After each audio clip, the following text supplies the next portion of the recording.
Olá, está começando mais uma live do Ponto Poder, nosso encontro semanal para falar de política. Eu sou Jéssica Welma, editora do Ponto Poder no Diário do Nordeste, na Verdinha FM 92.5 e na TV Diário. Estou acompanhada de Wagner Mendes, também editor do Ponto Poder, colunista e apresentador do Ponto Poder Contexto, em nosso novo programa, na programação aos sábados da Verdinha FM. Olá, Wagner. Olá, Jéssica, muito boa tarde para você, boa tarde para quem está nos acompanhando. Daqui a pouco está começando a campanha eleitoral e a gente vai reforçar aí essa cobertura sobre as candidaturas, né, sobre os momentos aí críticos que teremos aí pela frente. Mas, claro, nessa última quinta-feira antes do início da campanha eleitoral, a gente vai trazer aqui um convidado que vai nos dar aí um norte, né, sobre alguns números interessantes para essa campanha aqui no Ceará. Pois é, e essa quinta-feira que para muita gente aqui em Fortaleza é de feriado, tá mais tranquilo. Agora, meu povo, para quem trabalha com política, já não é como se tivesse tido muito sossego, né, nesse começo de ano, mas a partir de agora, ó, o que tinha acabou, é trabalho muito, porque a campanha vai começar. E quem tá com a gente aqui hoje para falar aí de alguns dados bem interessantes para esse período é o cientista político e diretor técnico do Instituto Opnus, Pedro Barbosa. Seja muito bem-vindo, Pedro. Obrigado, Jéssica, Wagner, tudo bem? Cumprimentar todo mundo que nos acompanha, é um prazer estar aqui de novo com vocês. Olha, a gente tá assim, há um pezinho já da campanha começar nas ruas, Pedro. Eu queria muito saber como é que tá a sua observação, a sua avaliação desse cenário de partido. Acho que a gente falando da capital, a gente fechou esse período de convenções, de registros de candidatura na Justiça Eleitoral. Temos 9 candidatos, uma disputa que, de certa forma, promete muitas emoções, porque ela está aberta em alguns sentidos. Mas como é que você está vendo o cenário aqui na capital? A gente vinha acompanhando um cenário de pré-campanha até agora, né? E especialmente na capital, a pré-campanha realmente é pré. É uma dinâmica completamente diferente do que a gente vai ver daqui para frente na campanha eleitoral, né? Você tem do lado do eleitor um eleitor absolutamente distante de política, né? Que não estava ainda com os olhares voltados para a questão eleitoral, né? Então agora você vai começar a ter as candidaturas de fato nas ruas, você vai ter os debates, você vai ter as sabatinas, as entrevistas com os candidatos que de fato estão aí registrados. Então a gente vai ver aí sim o cenário começar a se desenhar de forma mais concreta, né? Trazendo um pouquinho para a minha área, que é a área de pesquisa, a gente já tem pesquisas sendo divulgadas há algum tempo, né? Só que, de novo, essas pesquisas divulgadas na época de pré-campanha, a gente imaginar que elas têm uma capacidade de prever ou de desenhar como o cenário vai ser, uma vez que os candidatos estejam ali mais próximos dos eleitores, e esses eleitores muito mais atentos, disputando aí por essa preferência, isso nesse momento ainda não tem como ser real, né? Serve para a gente ter uma base de como é que são as preferências, mas não de como essa preferência vai se manifestar, uma vez que as candidaturas estejam postas, os lados bem definidos, cada grupo, cada candidato defende o quê, defende qual projeto, né? Como que as pessoas vão se identificar com eles. Pois é, acho que só para a gente lembrar aqui como é que está a nossa lista, Wagner, de candidatos que devem começar a campanha já a partir dessa sexta-feira. Aqui em Fortaleza tem André Fernandes pelo PL, Capitão Wagner pelo União Brasil, Evandro Leitão pelo PT, José Sarto pelo PDT, Eduardo Girão pelo Novo, Técio Nunes pelo PSOL. Temos George, que foi o candidato do Solidariedade, lançado aí já na reta final de encerrar as convenções, Chico Malta, do PCB, e Zé Batista, do PSTU. São esses 9 nomes. Tal hora eu parei de contar aqui, mas eu acho que eu falei os 9. Os nove. Né? Porque, gente, ainda estamos acostumando. Fortaleza, sempre com esse histórico de ter muitos nomes também na disputa. Não é a primeira vez, já tivemos aí em outros anos também 10 candidatos. Acho que já chegou a 11 aqui em Fortaleza também. Tem sempre esses partidos menores que chegam na disputa, às vezes já mais na reta final, mas se incorporam também. Claro, faz parte do processo democrático eleitoral, né? Ter uma pluralidade de vozes e vamos daqui a pouco começar nas ruas, hein, Wagner? Começa agora já nessa sexta. Isso que o Pedro falou é importante, essa questão da virada de chave, né, do eleitor.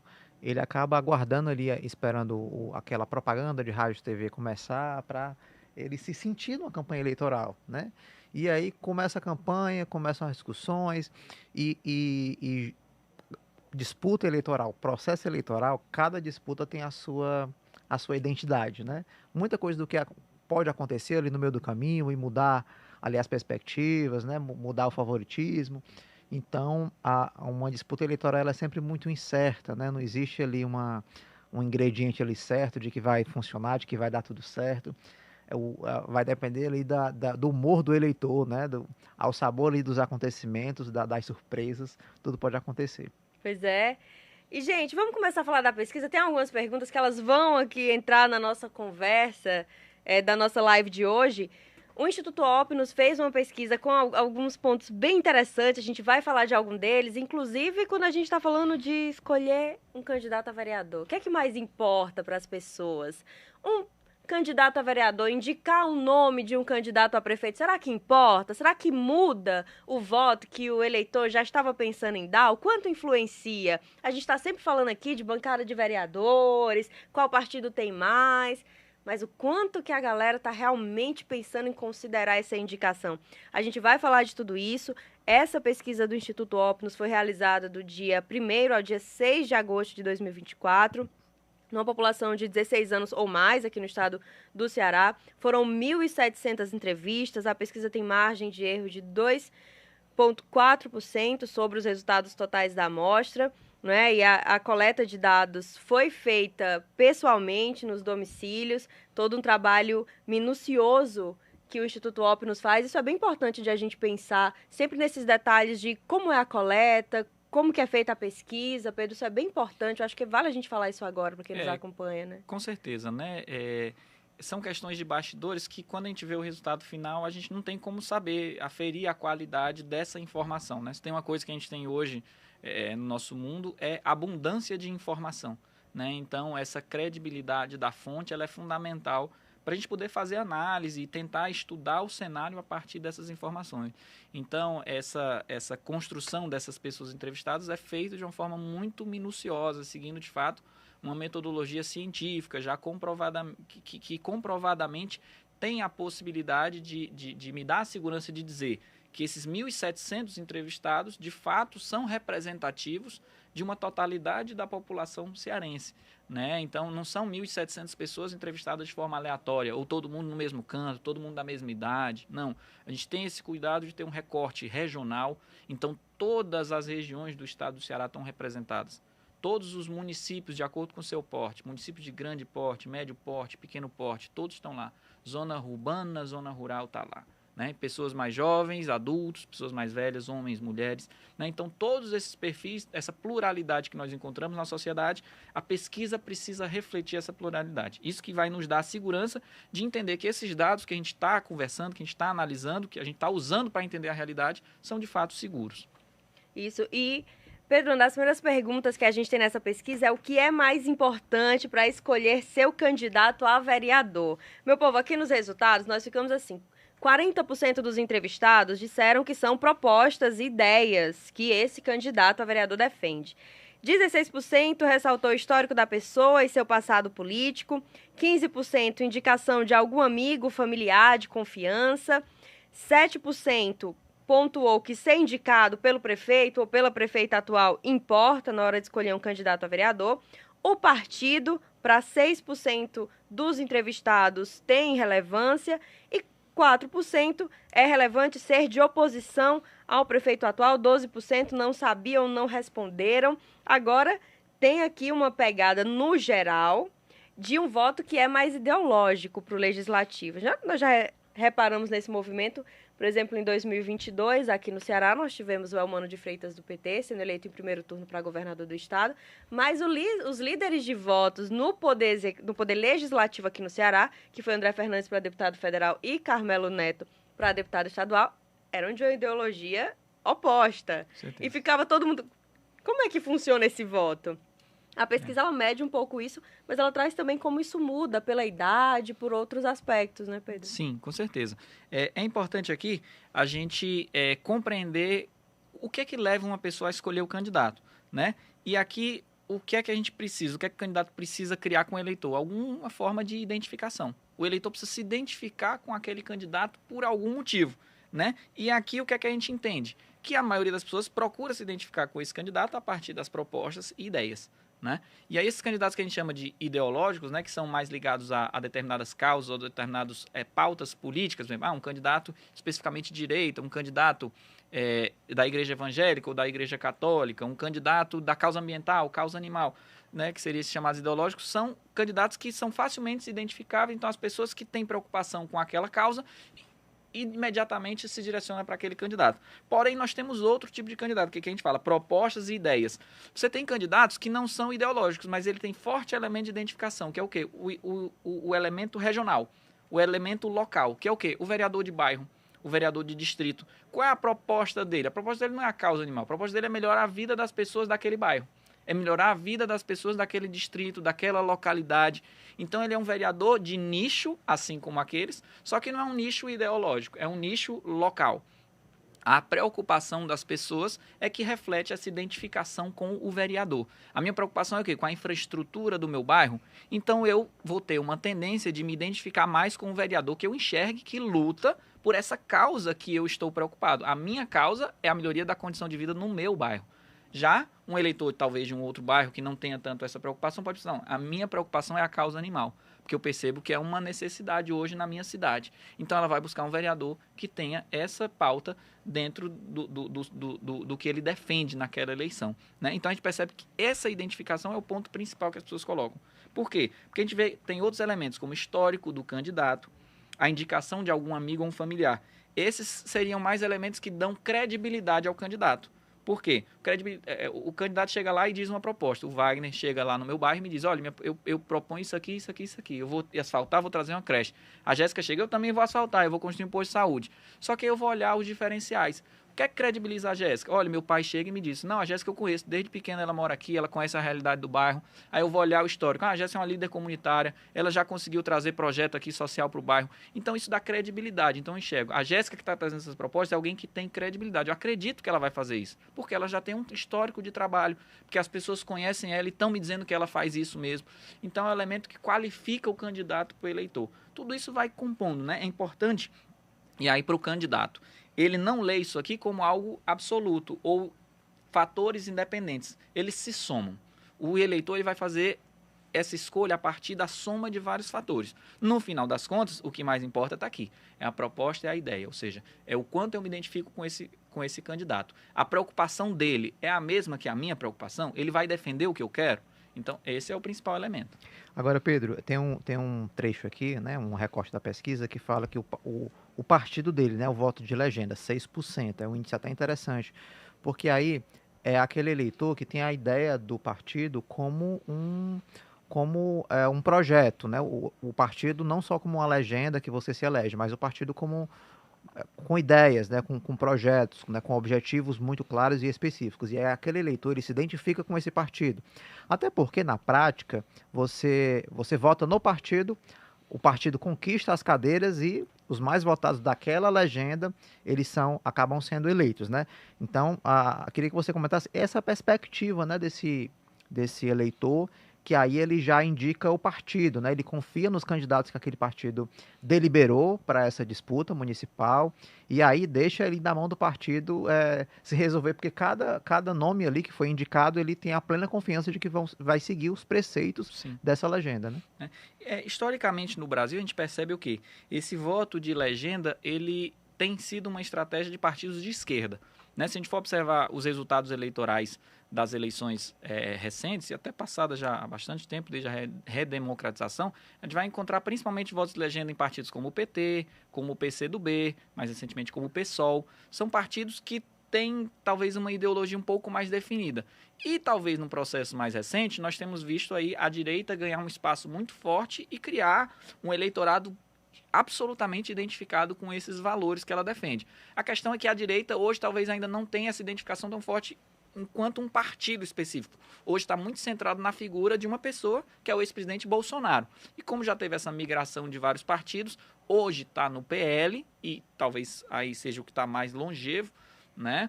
Nesse passado mais recente, talvez a gente comece a ver agora um fenômeno de um voto de legenda no partido que hoje encampa o grupo do ex-presidente Bolsonaro, né? Mas, ao mesmo tempo, isso não é certo que se acontecerá, porque como a Jéssica colocou, Aqui no caso do Ceará, nós tivemos campeões de voto da direita. Foi o caso do deputado André Fernandes, o caso do deputado Carmelo Neto. Então, já é uma estratégia diferente. Você não está incentivando um voto no partido, você está incentivando o voto em grandes puxadores de voto. Né? Então, aí entra muito essa questão da estratégia política. Enquanto os partidos de esquerda, tradicionalmente, fizeram estratégia, principalmente aqueles eleitores filiados, aquele eleitor mais fiel, vota na legenda. Chega lá, em vez de votar no candidato, vota só o 13 do PT, vota só o 50, né, do PSOL. Então, já os outros partidos, não. Eles tentam direcionar a votação para um candidato específico e esse candidato virar um puxador de voto. Né? Então, é um fenômeno que varia muito da estratégia de cada partido. Até porque, de certa forma, a gente tem ainda uma educação política que é carente de entender o papel dos partidos políticos no processo eleitoral. A gente sabe que os partidos são essenciais, só concorre quem está afiliado a um partido, eles detêm o poder de gerir esse processo sucessório, esse processo democrático mesmo, mas as pessoas desconectam um pouco da persona ali, do candidato e do partido que ele representa. Houve a tentativa de acabar com as coligações na eleição para o legislativo, porque acontecia de você, vou votar aqui num nome que é de uma ideologia mais à esquerda, e quando ia reparar na distribuição dos votos, elegia um nome de centro-direita, ali gerava um ruído nessa comunicação, mas eu acho que ainda tem um longo caminho para as pessoas começarem a entender um pouco mais de que você tem uns votos que vão para o partido e a partir disso que vai ser distribuído ali pela quantidade de vagas e que as pessoas nessa lista aberta dos nomes que são pré-selecionados vão ocupar. Então, acho que esse aspecto partidário ainda é um pouco carente. A gente tem no Brasil uma contradição muito grande entre, como o Wagner colocou, o nosso sistema eleitoral, as nossas regras pelas quais nós preenchemos as cadeiras no Legislativo, seja na Câmara de Vereadores, seja na Assembleia Legislativa ou Câmara dos Deputados, e a prática política real. Enquanto a legislação eleitoral privilegia e tenta fortalecer a figura do partido político, você tem uma prática política tanto dos candidatos quanto dos eleitores absolutamente personalista. Né? Então, isso gera esse tipo de distorção. Né? Você concentra, por exemplo, votos ali num campeão de votos e, ao mesmo tempo, você elege candidatos absolutamente inexpressivos. Né? Ou até mesmo, no caso das coligações, você acaba elegendo candidatos que não têm qualquer ligação ideológica com o programa daquele partido ou daquele candidato que inicialmente você votou. Pois é, esse aspecto dos partidos, a influência deles sempre me intriga muito do processo eleitoral, né? Vamos ver como é que vai ser agora também nessa eleição municipal de 2024, porque já tem uns outros contextos que a gente já falou aqui ao longo das discussões do Ponto Poder, que é sobre como o aspecto ideológico, como a disputa nacional, essa polarização Lula-Bolsonaro que a gente viu na eleição passada, como isso vai se refletir nas disputas municipais. Mas aí vão ser pontos para outros capítulos aqui no Ponto Poder, porque eu já vou pular para uma outra pergunta, que essa eu achei bastante curiosa. Muito interessante essa. Muito, meu povo, que é a influência do vereador para pedir um voto para prefeito. E a pergunta era a seguinte: se o seu candidato a vereador pedir voto para um candidato a prefeito, você diria que isso aumenta muito a chance de votar nesse candidato a prefeito? Aumenta, mas não tanto? Ou não faz diferença na sua escolha?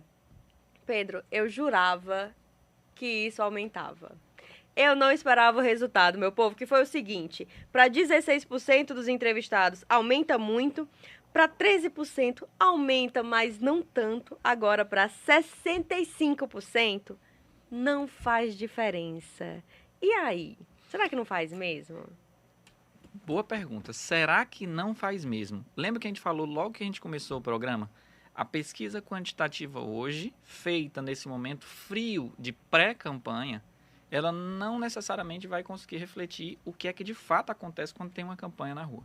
Se para prefeito a campanha ainda está fria, está distante, você tem as pessoas que ainda não sabem quem são os candidatos, para vereador você multiplique isso.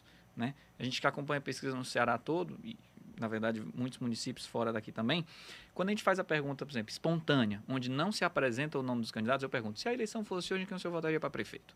E quem o senhor votaria para vereador, por exemplo? O nível de indecisos na pergunta para vereador é altíssimo. As pessoas ainda não sabem quem vão votar. Né? Você tem aí duas questões que nos ajudam a entender um pouquinho por que talvez esse dado não... a gente se surpreenda um pouco. Um é o momento, está distante da eleição. Né? As pessoas ainda não têm candidato especialmente para vereador. Como é que eu vou dizer que um candidato que eu nem sei ainda Se ele me indicar um candidato a prefeito, vai aumentar a minha vontade de votar no candidato a prefeito. Eu nem tenho candidato. É difícil eu responder, né? Se eu já tivesse uma identificação mais clara com um vereador, eu poderia pensar, se o fulano de tal me indicasse aqui um prefeito, eu votava? O fulano de tal, eu confio nele, pode ser. Então, as pessoas ainda não têm. E o segundo é que, mesmo quem tem, a identificação do eleitor com o vereador, com o deputado, ou seja, com os cargos legislativos, ela é menor do que com os cargos executivos, né? Então, tudo isso dificulta um pouco. Porém, aí, Jéssica, mesmo assim, a gente pensando que é pequena, 16% dizendo que aumenta muito, isso decide uma eleição. Nossa, né? Da disputa de Fortaleza, por exemplo, que a gente está falando que vai ser acirradíssima, 16 é muita coisa. Se você tem vereadores aí que são muito fortes junto à sua base, né? Eles podem ser um elemento decisivo. Esse potencial de voto pode chegar a 29%, porque aumenta, mas não tanto, mas aumenta de certa maneira. Então, pode chegar ali num índice também interessante. Exatamente. Né? E na hora da campanha, quem está lá no dia a dia é o vereador. O candidato a prefeito ele tem que se desdobrar e estar na cidade toda. O vereador está ali concentrando a campanha no eleitorado dele. Porque ele não precisa de 50% mais um dos votos para vencer a eleição para vereador. Tem vereador que se elege com 2% dos votos, 1%. Menos, às vezes, até do que isso na cidade. Então, ele faz uma campanha ali bem direcionada. E aí ele está ali sempre, sempre. Então, esse vereador, ele está pedindo voto só para ele ou está pedindo voto para ele e para o prefeito? Ele está tentando fortalecer aquele voto casado ou não? Ele está vendo, o meu candidato não é tão forte, eu vou pedir voto só para mim, para não me indispor com o eleitor. Ele vai comprar essa briga? Eu acho que não, hein? Exatamente. Tem município que essa é uma preocupação séria. Né? O vereador está com o prefeito está ali apoiando a campanha do vereador, só que o vereador, na hora de falar com o eleitor, não quer se indispor. Um eleitor de oposição, não vou pedir voto para o prefeito, não, senão esse cara aqui já não vai gostar de mim, já não vai deixar eu entrar na casa dele. Né? Então, se o vereador vai de fato se engajar na campanha para prefeito ou não, é um elemento fundamental. E quem faz campanha sabe disso. Né? Então, uma coisa é uma informação analisada num momento frio de campanha. Outra coisa é essa informação, de fato, quando o jogo está sendo jogado, quando a bola está rolando. É claro que é um apoio importante dos vereadores. Ninguém vai esperar um cenário ruim. Todo mundo espera um cenário positivo, né? De que o vereador vai ser um voto casado, né? E todo o apoio, né, dos prefeitos, né, de vereadores, lideranças comunitárias, né?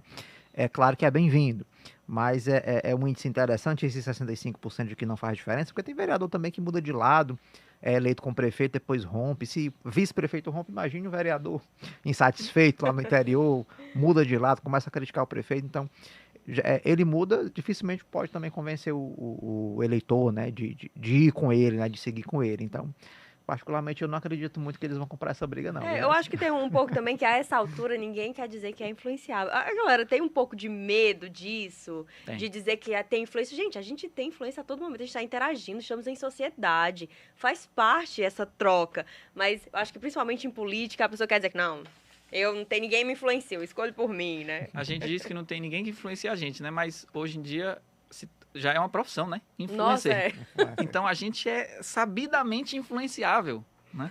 Sim. E por falar em influencer, vamos para essa outra pergunta da pesquisa que eu achei interessantíssima também, que é o que é mais importante para escolher o candidato a prefeito. Aí vamos lá, olha, meu povo, antes mesmo de eu falar o resultado, vou deixar vocês. Imaginem o que é mais interessante nessa era digital. É melhor estar nas redes ou é melhor aquele esquema que o candidato vai, passa na sua casa, toma um cafezinho, bota ali aquele palanque na praça? O que será que você acha? Olha, eu, na minha rotina de redes sociais, de internet, quase 24 horas por dia, eu juraria que ia ter mais gente falando aqui em redes sociais, WhatsApp. Mas o resultado da pesquisa do Instituto Opnos foi o seguinte: para 40% dos entrevistados, a visita de casa em casa e o contato pessoal com o candidato é o mais importante. Para 22%, apoios e aliança com outros partidos e lideranças políticas. Para 9%, propaganda eleitoral é importante. 8% apostou em carreatas, caminhadas e eventos de campanha no município. 7% aí ressaltou campanha nas redes sociais e WhatsApp. 14% não sabia, não respondeu. Agora, Pedro, quer dizer que tem que sair na calçada, batendo no portão. Como é que você avalia esses números da pesquisa? Tem que sair na rua. né? Não imagine que o candidato dentro de casa, deitado em cima de uma rede, só gravando vídeo, vai conquistar esse eleitor. O que essa pesquisa mostra é o quê? O eleitor anseia pelo contato direto com o candidato. E aí, relembremos, você falou, né, Jéssica? Eu aqui 24 horas por dia na rede social e tal, achei que a rede social era maior. Né? Se a gente for para a realidade de Fortaleza, talvez muitos fortalezenses vão pensar, mas contato pessoal, isso ainda existe? Gente, 60% da população cearense mora no interior do estado, né? E 40% é Fortaleza e metropolitana. Sendo que na região metropolitana você tem várias cidades que são a mesma coisa que ser no interior, né? E outra, Fortaleza é uma cidade muito grande. Fortaleza tem bairros que são cidades do interior, né? É uma cidade que são múltiplas cidades. Você ainda tem muitos e muitos bairros, muitas realidades onde as pessoas botam a cadeira na calçada, onde as pessoas se encontram, conhecem o vizinho, conhecem todo mundo, tem aquela relação bem comunitária. Esse tipo de bairro, de cidade de médio, pequeno porte, que ainda permite o contato pessoal e existe essa cultura, as pessoas anseiam por isso. A campanha não começa enquanto o candidato não for lá na casa da pessoa e apertar a mão dela. Ela não diz que conhece o candidato enquanto o candidato não passou lá na casa dela e apertou a mão dela e deu um abraço nela e tomou um café na casa dela. Ou então fez aquela roda de conversa, botou lá aquela cadeirinha, juntou o pessoal e falou e escutou. Isso é fundamental. Não é dizer que a rede social não vale nada.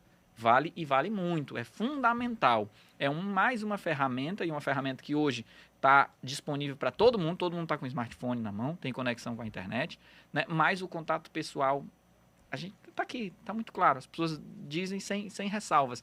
Eu quero contato pessoal, eu quero que ele me visite, eu quero que ele venha aqui, eu quero olhar no olho dele e saber quem é. Olha, não à toa a gente vê os candidatos apostando nisso desde a pré-campanha.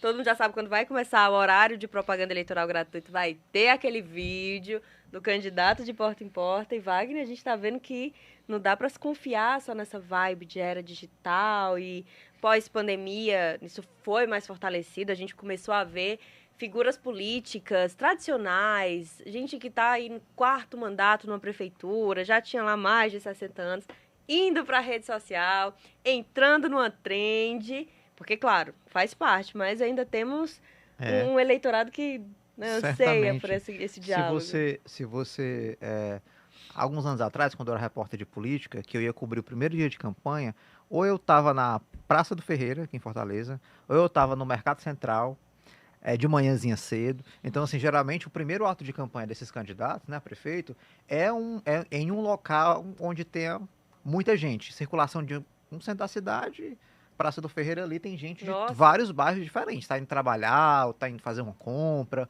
ou está indo só passear mesmo. Então, a probabilidade desse candidato, dele encontrar pessoas dos mais variados locais da cidade é muito grande.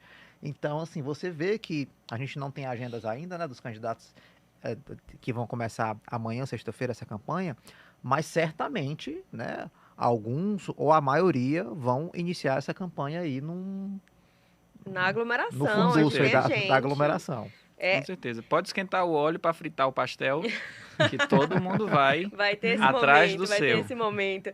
Outro dado que me chama bastante atenção, e pensando especialmente nesse contexto aqui de Fortaleza, Pedro, é apoios e alianças com outros partidos e lideranças políticas. Nós vimos agora, nesse período da pré-campanha, muita disputa na questão das alianças. Vimos partidos grandes saírem sozinhos em chapa pura. É o caso do PL, União Brasil, Novo também sai em chapa pura. Né? Houve, nesse campo da direita, esse campo mais conservador, houve muita expectativa de aliança, não aconteceu. E a gente tem, por exemplo, o capitão Wagner, que já algumas vezes foi questionado sobre não estar em aliança, igual a outras eleições, sobre não ter um padrinho político nacional, né? André Fernandes deve trazer o ex-presidente Jair Bolsonaro para iniciar a campanha. A gente viu o Evandro trazer o presidente Lula para a convenção, para iniciar aí todo esse processo de diálogo com o eleitorado. Mas a gente tem aqui uma parte ainda, tipo 22%, considerando isso como um aspecto importante. Então, numa eleição municipal, Pedro, como você avalia que é essa influência dessas figuras, né, para além do candidato? Essa importância desses apoios, ela vai variar bastante de município para município, né? E ela é tão mais importante quanto menos os candidatos são conhecidos, ou menos têm um histórico político naquela cidade ou para aquele cargo específico, né? O que é natural. Por exemplo, se eu for numa eleição numa cidade, por exemplo, que você tem como candidato o atual prefeito e o candidato opositor é um ex-prefeito. Então, apoios e lados não fazem muito sentido. Você vai analisar ali 2 pessoas que você já conhece, que já tem serviço prestado, tem elementos para você comparar os dois. Num outro cenário, por exemplo, o cenário da nossa capital, você tem, por exemplo, algumas figuras que já são mais conhecidas do eleitor, que é o prefeito Sarto, né? Que você tem também o Capitão Wagner, que já é veterano aí de muitas eleições, deputado federal, deputado estadual, vereador, então são bastante conhecidos. E você tem outras figuras que, para o grande eleitorado da capital, são figuras novas. Você tem um deputado André Fernandes, você tem o senador Eduardo Girão, que ainda que seja senador, lembra que a gente falou que o legislativo é mais distante? Então, para o grande eleitorado, enquanto não se entra numa campanha majoritária, numa campanha para prefeito, para governador, para presidente, né, é difícil você ser conhecido pelas pessoas. Então, esses apoios, essas alianças, os partidos, o lado de cada um importa muito. Por quê? É aquele elemento de credibilidade. Eu chego e me apresento para o eleitor e digo que eu vou fazer isso e aquilo. Eu digo que isso aqui está errado, precisa melhorar, mas quem sou eu?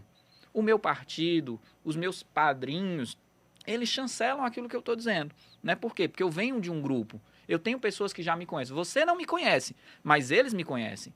Né? E eles sabem do que eu sou capaz, do trabalho que eu já realizei. Né? Então, isso serve como uma chancela. Né? É esse elemento de credibilidade. Né? Claro que, no final das contas, vai ser necessário o candidato alcançar aquele potencial que as lideranças, que o seu partido, que o seu lado vai ter de simpatia junto à população. É engraçado também quando a gente faz esse recorte por idade na pesquisa, aí você nota como as estratégias, elas realmente precisam abranger diversas áreas, porque o eleitorado é muito diverso. Então, quando você tem as pessoas com mais idade, esse contato pessoal tem muito impacto. Quando você vai para um eleitorado mais jovem, aí você cresce um pouco mais nesse aspecto dos apoios, das alianças, da propaganda eleitoral, da campanha nas redes sociais. E, Pedro, uma coisa que a gente conversava até pouco antes aqui da gente começar a live é de como as pessoas só percebem que a campanha começou quando entra a propaganda eleitoral. Então, a gente vê que, ainda que nos últimos anos se fala muito que a TV perdeu um pouco da força, agora é mais redes, cria-se um pouco isso, mas as pessoas têm uma relação ainda com esse início da propaganda eleitoral, ela tem um papel que é importante. Com certeza.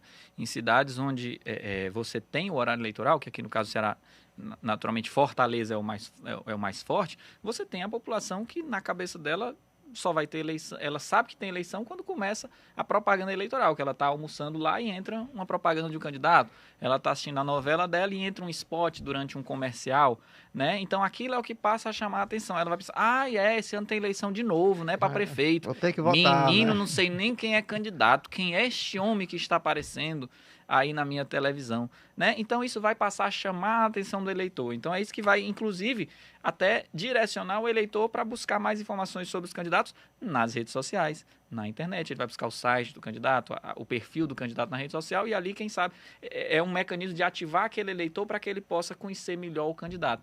E aí o papel da imprensa vai ser fundamental, que a gente vai começar a ter as entrevistas, sabatinas, debates, tudo isso vai despertando a atenção, o interesse do eleitor e tudo se complementa, é como você colocou, Jéssica. Não dá para a gente imaginar que só um canal de comunicação com o eleitor, é só o digital, é só a televisão, é só o contato pessoal. Não, tudo se complementa e, na maioria das vezes, ele vai atingir determinados públicos diferentes, como você colocou, né? Por exemplo, se eu estiver na rede social, naturalmente, eu tendo a me comunicar com a população mais jovem, né? Porque é quem tem mais presença em rede social e está lá por mais tempo. Né? Quando eu vou já para um meio de comunicação como o rádio, né? Talvez entre a população mais jovem a penetração não seja tão alta. Os adultos e já as pessoas mais velhas já vão estar escutando rádio muito. Determinadas categorias profissionais, por exemplo, vão estar muito presentes ali escutando rádio. Então, vão ser os perfis. Eu preciso me comunicar com todo mundo. Então, eu preciso me comunicar em todos os canais. E você acaba sendo impactado também nessa população mais jovem, porque embora as redes sociais elas estejam fortes, né? Mas se você transmite um debate ou uma sabatina num canal aberto, né, de televisão ou de rádio, esse debate, essa sabatina, ela é transmitida também nas redes sociais, né? Então, essa informação acaba sendo difundida a partir desses canais aí de concessão pública, né, que são as TVs abertas e os rádios também. É uma programação também de uma realidade que a gente acaba tendo muito mais forte numa capital, na região metropolitana ou nos polos mais desenvolvidos no estado. A gente sabe que não é a realidade da maioria da população, que nós ainda temos problemas de acesso à internet mesmo, de uma internet com qualidade, que uma pessoa consiga assistir um vídeo completo. Então, é um momento em que você vê o papel da TV aberta e a importância de você ter isso como concessão pública, com uma série de critérios, de responsabilidades, porque ainda é um meio que vai ser democrático, permitir que mais pessoas tenham acesso. E às vezes eu tenho também uma impressão de que você tem umas redes sociais, às vezes elas vão começando a ficar meio homogêneas. Você tem um meme do momento, deixa eu ver, deixa a gente lembrar o último. São tantos, é tão rápido que na hora que dá um branco. Mas sei lá, o último meme é bater uma foto na frente de um ônibus. Qualquer coisa assim, gente, sei lá. Todo mundo começa a publicar uma foto com o mesmo meme, com a mesma musiquinha, com a mesma dancinha. Então, às vezes, é um grande desafio você se diferenciar para esse eleitorado, Pedro. Eu acho que isso é importante. Como um candidato consegue se diferenciar, inclusive na linguagem rápida, a pessoa está concorrendo com muita coisa ali na rede social. Você percebe que há uma preocupação maior dos candidatos hoje nesse aspecto de se diferenciarem, o quanto isso muda na eleição municipal, ou ainda a gente tem critérios que são mais conservadores mesmo, de discutir os problemas do município? Como que no diálogo que vocês têm, inclusive com outras prefeituras, há preocupação sobre essa presença nas redes, essa presença nos espaços públicos mesmo, real ali, no contato direto? Como isso tem impactado? Com certeza. A comunicação no meio digital, ela é um desafio muito grande, né? Porque ela se dá majoritariamente pelas redes sociais. E as redes sociais não são um ambiente primariamente político, né? É um ambiente de descontração, de informação das pessoas. Elas estão ali para saber o que é que seus amigos, familiares estão postando, ou os perfis de celebridades que você segue, os portais de notícia. E do nada aparece um político lá na sua timeline, no seu feed. Então, assim, é uma disputa por atenção. Um cara que não estava atento sobre política, do nada aparece um político. Ele vai chamar a minha atenção? Então, assim, como que ele vai chamar? E aí, como você colocou, é fazendo mais do mesmo, igual todo mundo, né? Então, é um desafio. Como que eles vão conseguindo fazer? Aí, às vezes, um viraliza, o outro não, né? Às vezes já é uma pessoa que é querida. E acontece muito disso. Uma pessoa que você quer bem, qualquer coisa que ela faça, você acha bonito. Uma pessoa que você não gosta, qualquer coisa que ela faz, você acha ridículo, né? Então, a diferença entre você achar bonito e achar ridículo é muito a simpatia que você tem por aquela pessoa. Então, sei lá, um prefeito bem avaliado, fazer brincadeira, bacana. Prefeito mal avaliado, fazer brincadeira, o cara pensa, que história é essa? Vai trabalhar, rapaz, né? Então, isso a gente vê muito. E aí não tem essa de porte de município, não. É cidade grande, cidade média, cidade pequena, é igual. Todo mundo quer, né, ver os seus problemas resolvidos. Mas aí você perguntou se a gente percebe ainda uma preocupação do contato físico, da presença local dos prefeitos, né, dos candidatos no dia a dia da cidade. Isso é algo fundamental, né? A gente que acompanha aí prefeitos, desde prefeitos muito bem avaliados até prefeitos que estão em situações complicadas, a gente percebe que os prefeitos campeões de avaliação são aqueles que as pessoas identificam, que estão presentes no dia a dia da cidade, conhecem a realidade, que vivenciam a realidade da cidade, que estão presentes, que são próximos das pessoas, tem aquela identificação que não é só aquele político que trabalha na época da eleição, né? Inclusive políticos que trabalham, as pessoas entendem, trabalham antes, durante e depois da eleição, não param, né? Então, esses são os campeões de aprovação, que estão lá na cidade, estão presentes, estão na realidade, não é aquele político só de gabinete, né? E aí é uma coisa importante, às vezes o político pensa que é só fazer obra. Para eu ter uma boa gestão aqui é só fazer obra. Constrói, faz uma obra aqui. Aparecer lá no dia do lançamento. Isso, eu fico trancado aqui no meu gabinete, porque eu que sei. Não é assim. As pessoas querem olho no olho. Está aqui na campanha dizendo isso. Elas não querem só na campanha, elas querem ensinar a gestão também.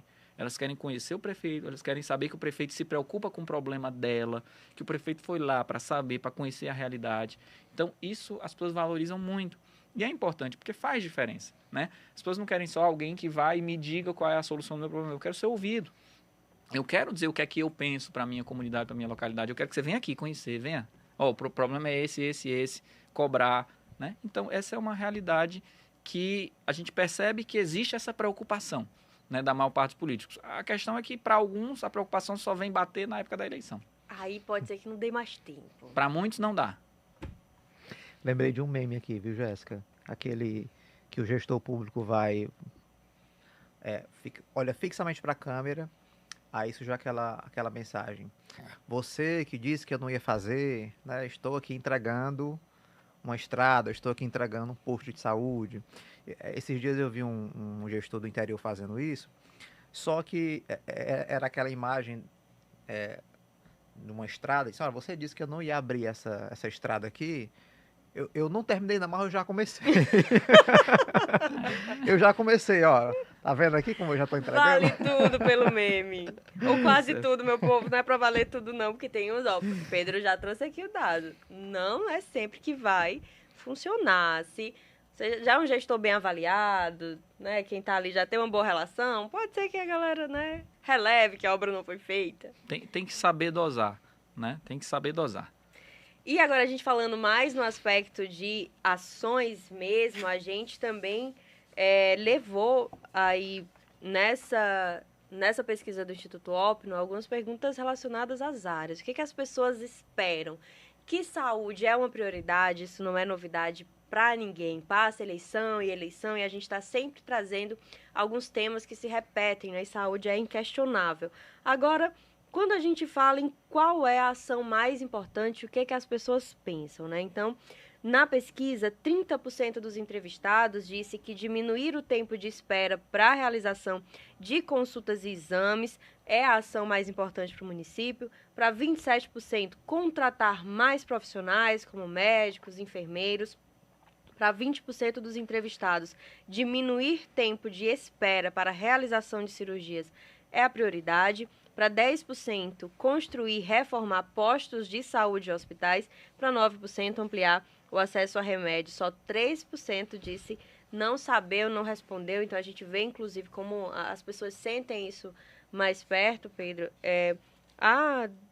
Acredito, uma preocupação dos gestores também entender essas demandas. Mas como você vê, nesse momento que a gente está preparando uma campanha, o quanto chega de demanda para vocês, como instituto de pesquisa, dos candidatos ou dos atuais gestores, tentando entender quais são os aspectos mais importantes para montar suas propostas de campanha? É comum? É uma preocupação que às vezes ela acontece ainda muito numa intuição aqui? Não, eu acho que tal coisa é mais importante.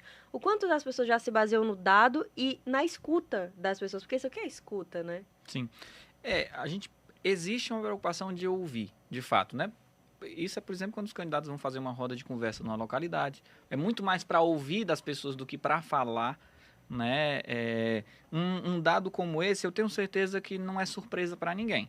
Se a gente fosse, se eu ler essa pesquisa para qualquer pessoa aqui no Ceará, a pessoa não vai ficar assim, meu Deus, não acredito. Nossa, não. A pessoa quer mais hospitais. Exatamente, né? Então, assim, diminuir tempo de espera para a realização de consultas e exames, isso é um gargalo quase universal, né? Na realidade, pelo menos nos municípios cearenses, que a gente tem esse contato mais frequente, né? A gente percebe, por exemplo, está bem à frente de, por exemplo, construir e reformar postos de saúde e hospitais. Ou seja, é uma preocupação muito maior com atendimento de qualidade do que com infraestrutura hoje em dia.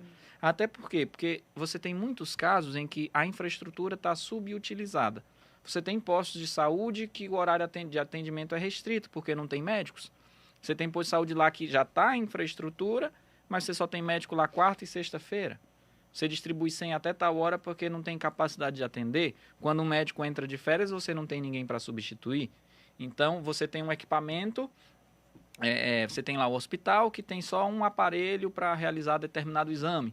E aí a fila é enorme, né? Então, a demanda das pessoas é para melhorar esse atendimento. Por quê? Porque, de fato, a demanda é enorme. A demanda é muito maior do que o sistema público hoje tem capacidade de atender, né? Então, essa é uma dificuldade, essa é uma preocupação constante nos municípios, né? E a gente vê que os dois pontos acabam conversando entre si, né? Diminuir tempo de espera para a realização de consultas e exames e contratar mais profissionais.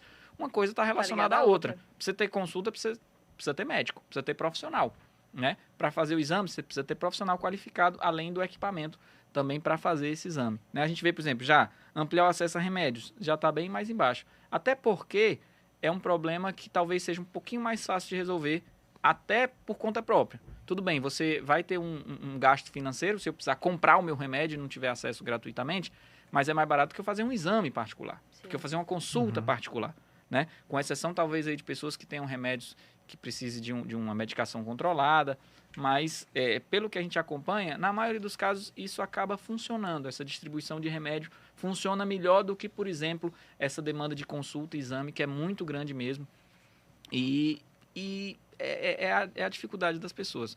Quando elas são atendidas no serviço público, elas avaliam bem o atendimento que recebem. A dificuldade é ser atendido. Até ela ser atendida, ela já esperou muito tempo. E saúde, a gente sabe que nem sempre você tem esse tempo. É curioso como se a gente lembrar da nossa última campanha, que foi a de 2022, uma das principais propostas que estava presente aí em todos os principais candidatos era justamente isso de reduzir tempo de fila de espera para cirurgia, aumentar a contratação de profissionais, porque também eles têm um embasamento que vem, né, de pesquisas também, para entender o que é que as pessoas querem, claro, e fazerem essas propostas. E, gente, na pesquisa também, a gente tentou entender mais, assim, que ações as pessoas acham que são relevantes em relação às políticas para as mulheres. E no levantamento, 33% dos entrevistados disseram que o mais importante é aumentar as vagas em creches para facilitar a entrada das mulheres no mercado de trabalho. 29% ressaltou o enfrentamento à violência contra as mulheres. 21% políticas de emprego voltada para mulheres. 12% serviços especializados em saúde da mulher. 4% não sabe ou não respondeu. Agora a gente tem também pontos que se interligam, né? Você tem esse maior percentual que trata como mais importante aumentar as vagas em creches para facilitar a entrada das mulheres no mercado de trabalho, e 29% ali, assim, priorizando políticas de emprego voltadas às mulheres. Essas coisas estão muito próximas também nessa percepção. Pedro, o que é que você ressalta de mais relevante de se observar em termos de aplicação de políticas públicas quando a gente tem um dado como esse? É interessante que a questão das creches, né, ficou até à frente da política de emprego para as mulheres, até porque a gente pode entender, é uma ação dupla, né? Porque é uma ação de emprego e, ao mesmo tempo, é uma ação voltada para a infância, né? Sim. Então, a mulher, ela ter um local de segurança para deixar seu filho enquanto ela vai para o trabalho, e, ao mesmo tempo, aquela criança já está sendo introduzida num ambiente escolar, né? Então, isso é uma ação, de fato, extremamente relevante, especialmente entre o público feminino, né? E a questão das políticas de emprego voltadas para as mulheres, o que é interessante? Nós temos um recorte regional muito grande, né? Enquanto em Fortaleza essa é uma demanda já bem menor, quando a gente vai para o interior é uma demanda que vai lá para cima. Inclusive passa da questão do enfrentamento à violência contra a mulher. Ou seja, há uma demanda muito mais forte por emprego do que uma preocupação tão grande com o enfrentamento específico da violência com a mulher no interior. Ou seja, é um problema mais latente, mais presente na vida das mulheres no interior do estado, né? E aí até a gente pode imaginar, aumentar as vagas em creche não está necessariamente dando emprego à mulher, está dando a ela a oportunidade de buscar, né, uma vaga, supondo que tem vaga. Até por isso nós percebemos que isso é mais forte em Fortaleza e no interior é mais forte política de emprego. Por quê? Porque mesmo que eu tenha creche em determinadas cidades do interior, você não tem oportunidade de emprego. E às vezes no interior você tem uma família que é mais próxima, você consegue ter uma rede de apoio, isso, deixar com alguém ali que, né, conheça tudo. Então não é nem tanto eu não tenho com quem deixar meu filho, eu não tenho a oportunidade de emprego. Enquanto talvez Fortaleza e outros centros mais desenvolvidos, você tem uma oportunidade de trabalho maior e as mulheres estejam mais presas por conta de ter as crianças pequenas sem ter com quem deixar seu filho, sem ter, como você colocou, essa rede de apoio ou uma rede de creche ou a própria condição financeira para pagar uma creche particular, por exemplo, né? E tem uma coisa que é muito importante de a gente observar também, quando a gente fala de enfrentamento da violência, que não é só ter leis que vão punir um agressor, né? A gente tem a Lei Maria da Penha, inclusive, que recentemente completou 18 anos de existência. A gente sabe que a saída de um ciclo de violência passa também por essa mulher ter autonomia financeira. Então, ter o emprego é fundamental.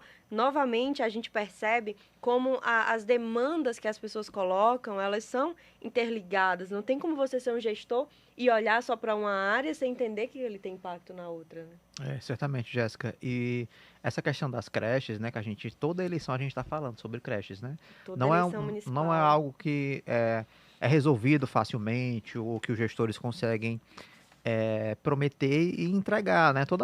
Toda eleição a gente está falando dessa questão da creche, e quando a gente fala de creche, não também a educação, né? Aquele primeiro contato que aquela criança está tendo né, as primeiras relações interpessoais, cognitivas. Então, ela vai entendendo o que é uma escola a partir, né, da creche. Sim. E o Ceará, com toda essa questão da educação, né, interestadual, reconhecido nacionalmente, por isso, precisa avançar nesse ponto das creches, né? As creches, elas não têm que ser pauta de promessa toda a campanha eleitoral, toda a campanha municipal, como a gente está vendo, infelizmente. Tem que ser uma política real mesmo. E já aproveito para deixar a dica de que agora, quando os candidatos vão registrar a sua candidatura, tem um site chamado Divulga Candi, que é da Justiça Eleitoral. Você pode conferir as propostas que os candidatos estão apresentando. Vai ter lá um documento. E você pode acompanhar se eles estão atendendo nessas promessas as demandas que você considera mais importante. Quando a gente fala de política para as mulheres, tem vaga em creche, a gente pode procurar isso tanto na área específica para propostas relacionadas às mulheres, como na área de educação, como na temática de primeira infância, porque é isso como o Wagner estava ressaltando, a gente está falando de desenvolver as pessoas na época mais importante da vida delas, que é justamente a primeira infância, esse período que vai de zero ali, desde o período que se está na barriga da mãe até os 6 anos de idade, a época em que a gente mais evolui. Então é muito importante que a gente possa oferecer como política pública mesmo, como compromisso, né, dos governos, essa ação aí, ter um acesso a uma creche de qualidade para essas crianças. E, gente, por último, aqui nas nossas temáticas da pesquisa, foi a área de juventude também, né? Estamos sempre aí nas campanhas falando bastante desse público. E a pergunta era, né, na área da juventude, qual dessas ações você acha mais importante para o município? Para 29% dos entrevistados, foram políticas de emprego e estágio voltado para jovens. Para 21%, promover o acesso ao ensino superior e ou cursos profissionalizantes. Para 20%, campanhas contra as drogas. Para 16%, aumento das escolas em tempo integral. E para 11%, incentivo à prática de esportes e ampliação do acesso à cultura e ao lazer. Tem muitas áreas de atuação aqui, Pedro. Quando a gente fala em juventude, você percebe como as políticas se interligam, né? Só aqui a gente tem geração de emprego, educação, saúde. Com certeza. E aí é interessante a gente ver a pluralidade das demandas que a gente tem dentro da sociedade, né? Então, e a pluralidade da percepção das pessoas. Por quê? Porque a opinião de qual dessas áreas é mais importante, ela varia bastante dependendo de para quem você pergunta. Se você pergunta o que é mais importante para a juventude, para os mais jovens, a opinião deles já é sensivelmente diferente do que, por exemplo, a dos mais velhos. Então, quando a gente falou, por exemplo, de campanha contra as drogas, esse foi o tópico mais mencionado pelas pessoas mais velhas. Ou seja, as pessoas mais velhas pensam que para os jovens o mais importante hoje é campanha contra as drogas. Já os mais jovens acham que esse é o menos importante. Mais importante para eles é o quê? Promover o acesso ao ensino superior e cursos profissionalizantes, ou seja, essa formação, terminar a formação. Então, você imagina, essa população aí de 16 a 24 anos está finalizando o ensino médio, mas muitos não enxergam essa perspectiva de dar continuidade à sua formação, seja acadêmica, seja profissional, né? Então, essa é uma demanda importante da juventude, né? Seguida da demanda por emprego, que é natural, ele está saindo da escola, né? E está entrando no mercado de trabalho. Essa é a preocupação dele agora.